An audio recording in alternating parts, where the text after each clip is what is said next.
everyone, welcome to my channel. Today I'm doing an unboxing. I mean truly an unboxing. I bought something from Vestiaire Collective. This is an item that I have wanted for a long time, ever since I saw it on the website. While I'm unboxing, I'll tell you my purchasing experience with Vestiaire Collective. This is the very first time that I've ever purchased anything from Vestiaire Collective. Shawls from Hermes cost currently $11.75 plus tax. I was able to buy this for $950 with a $40 coupon code. Normally when you buy something from Vestiaire Collective for the very first time, you can get $30 off on your first order, but I was able to go to Google and just search for a promo code from Vestiaire Collective and found a $40 coupon. I went through Mr. Rebate, so I was able to get 3% cash back on the entire purchase. Seller was from the US, so there was no customs fee, and I just had to pay $5 shipping and sales tax. So the total amount saved was approximately $320 from buying it from the retail store. Hermes stickers. Oh my gosh! I'm so nervous. How nicely it's packaged. Now I know this feels like Hermes. It's from Vestiaire Collective, and I've been eyeing this, and I saw it in Fashion File above retail, and I was hoping that it would go below retail because I couldn't find it in the retail store, and I missed out. You know how you wait too long and somebody else grabs it? So that's basically what happened, and then I saw it in Vestiaire Collective below retail.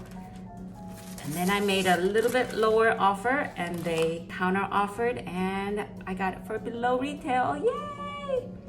This is called Plumes en Fête.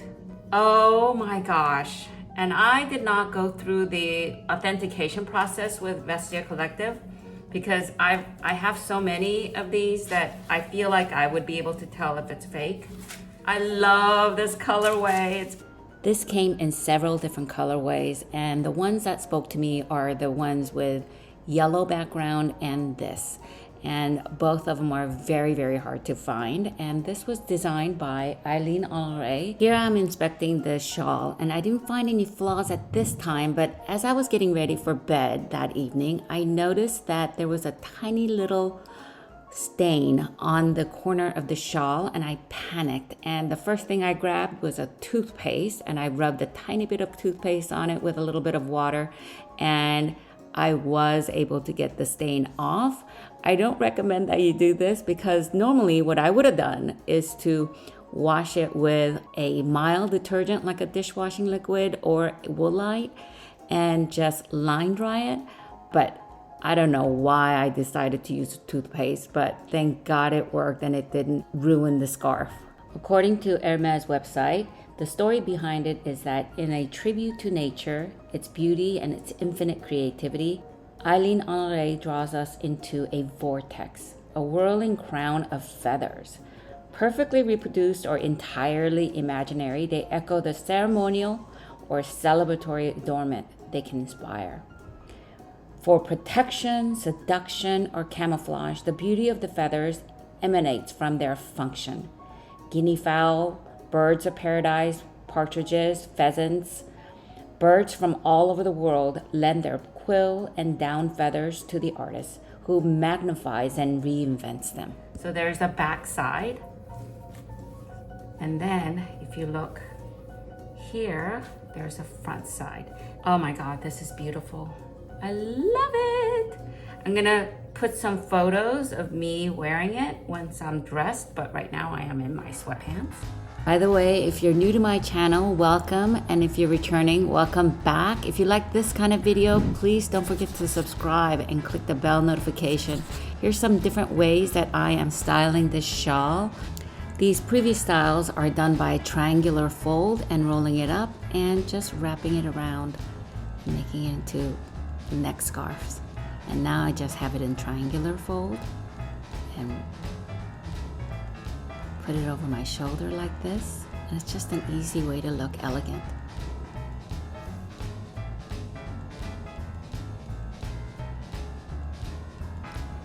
Now with the triangular fold, I'm making it a little bit smaller by rolling on the top and putting it around my neck in a cowboy style and to hide the little tag, because the way I folded it, you're showing the little tag. I just tie the ends like that. Of course, depending on how you fold the triangle, you may be able to hide the tag even better. And I'm shifting it to the side to get a different look.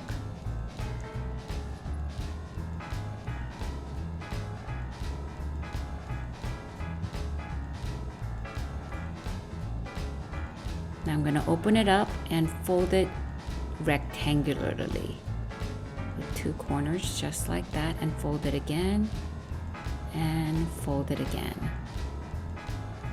And again, you get a different look depending on how you fold these, because the pattern is so different. There we go. This is very easy to do, and I wear it this way a lot. It's simple, it's very clean, and then you can also wrap it around your neck, tuck in the tag, and tuck it in, and you can shift it to a different side to get a different colorway by your face.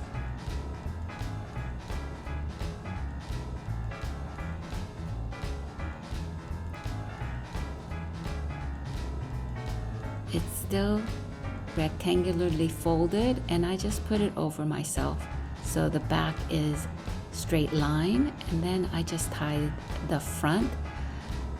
Either I tie it, and sometimes I use a little rubber band or a scarf ring to get it look a little neater. But usually I just tie it like this because I'm too lazy.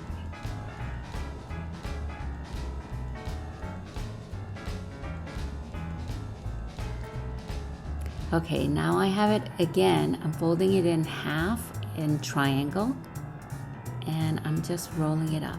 And it's not even a very even triangle. Roll it up and have this long, flowy look. And just tie it. You could tie it too. Again, this is a very different look. Lots of yellow showing in this colorway.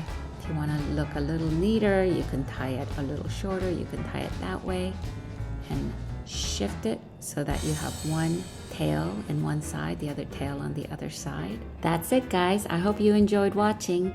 Don't forget to subscribe.